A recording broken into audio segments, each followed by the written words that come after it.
You see, I've been through the desert on a horse with no name. It felt good to be out of the rain.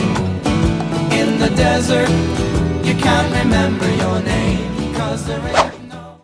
One of the most crucial homeostatic processes in an animal's body is the negative feedback loop that controls and stabilizes blood glucose. As food is consumed, glucose derived through digestion is necessary to be utilized as energy for various metabolic processes. This blood glucose is required to be maintained at a certain baseline for optimal function. In a healthy, mature, non-thoroughbred horse, 4.3 to 5.5 millimoles per litre is considered optimal levels.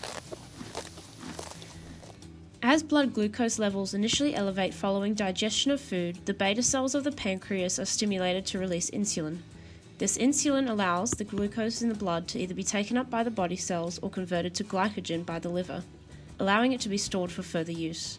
This represents a healthy negative feedback loop. However, problems may arise when this process is not completed properly, including equine metabolic syndrome. Equine metabolic syndrome is defined by the combination of symptoms including insulin dysregulation and a collection of risk factors that arise as a result of the disease.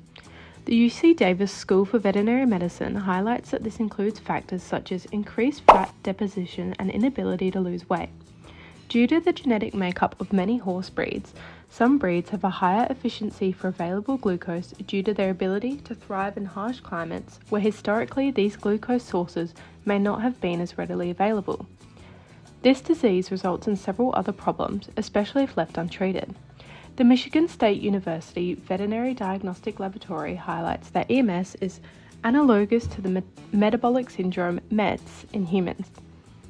Additionally, while the diagnosis of and recognition of this disease is relatively new, only being recognized in 2002, research from the Journal of Veterinary Internal Medicine by Frank et al. In 2010 highlights that this syndrome likely encompasses a much wider spectrum of problems that affect energy metabolism, perturb adipocyte function, promote thrombosis, induce inflammation and oxidant stress, and alter vascular endothelial cell function in affected horses. While there is currently no known cure, there have been various treatment methods developed, all suggesting promising results to maintain equine health despite the disease. The normal process of insulin signaling is initiated when insulin binds to the insulin receptor. This causes the activation of the enzyme tyrosine kinase, leading to the autophosphorylation and tyrosine phosphorylation of the insulin receptor subunit IRS1, IRS2, and SHC. IRS1 is a protein that plays a significant signal transmitting role from the insulin receptor to downstream signaling molecules. Phosphorylation of this protein can activate two major signaling pathways, which are the mitogen activated kinase pathways, MAPK, and phosphatidylinositol 3 kinase PI3K pathway. In the pathway of producing PI3K, binding of IRS1 to the regulatory subunit of PI3K activates its production. Then, PI3K phosphorylates and phosphatidylinositol lipids in the cell membrane and produces PIP3. Under the regulation of PDK1, PIP3 recruits and activates AKT2. AKT2 facilitates the translocation of GLUT4 containing storage vesicles to the plasma membrane. GSVs permit the entry of glucose into the cell and stimulate the glycogen synthesis through glycogen synthase.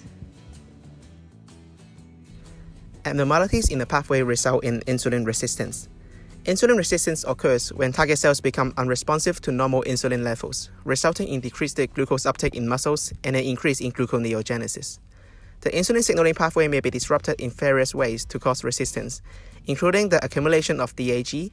Intramyocellular diacylglycerol activates PKC, protein kinase C. PKC alters intracellular signaling, impairs the activities of IRS1, blocks insulin signaling, and reduces PI3K and AKT activity, which in turn limiting GLUT4 translocation and the cell's glucose uptake. Ceramide also inhibit insulin-stimulated AKT phosphorylation through two mechanisms, causing insulin resistance. One mechanism includes the accumulation of DAG, activating PKC and altering intracellular signaling to impair the activities of IRS1, resulting in the blocking of insulin. The other path includes cytosolic serine, threonine phosphatase, PP2A, which in turn dephosphorylates the AKT2 kinase, resulting in impaired glucose uptake. As insulin resistance causes excessive amounts of insulin and glucose in the bloodstream from abnormalities in the insulin signaling pathway, symptoms of EMS occurs. Some horse breeds are genetically predisposed to the high blood insulin levels, and the older horses have an increased risk of developing an insulin resistance and hence EMS. Due to the large store of fat in horses with EMS, there is a greater risk of developing hyperlipidemia, requiring emergency veterinary intervention. There are many clear clinical signs that lead to the diagnosis of EMS. Most of these signs are physical, including evidence of regional adiposity, obesity, bilateral lameness attributable to laminitis, and potential evidence of previous laminitis, all of which can be picked up in a general clinical examination. Furthermore, additional criteria has been developed for the nuchal ligament in the neck, which includes fat accumulation or the development of fat pads, as labelled cresty neck.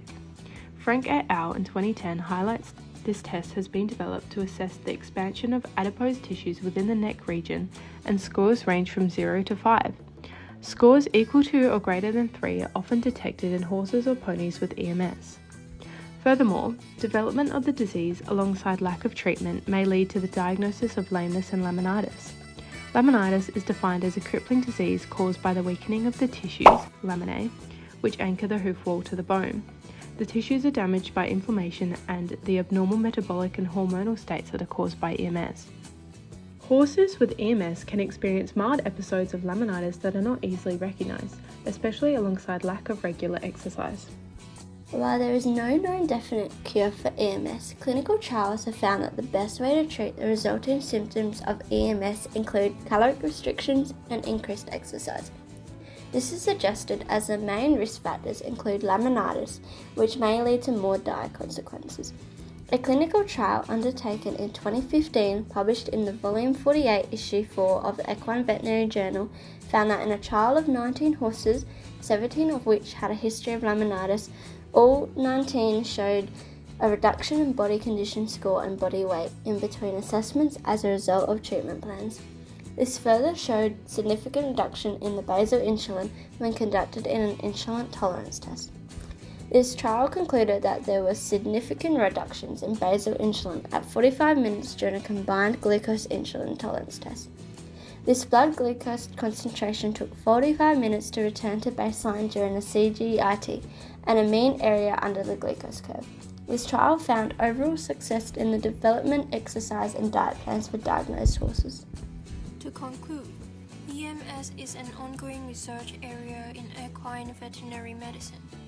Understanding that the underlying causes are a result of insulin resistance is crucial. Insulin resistance is caused by two mechanisms, and understanding of these pathways and application for further research allows for developments to be made consistently into the link between these pathways and EMS. While there's no current cure for the disease, promising research has found various effective treatments and continues to lead to a positive future for horses with this diagnosis.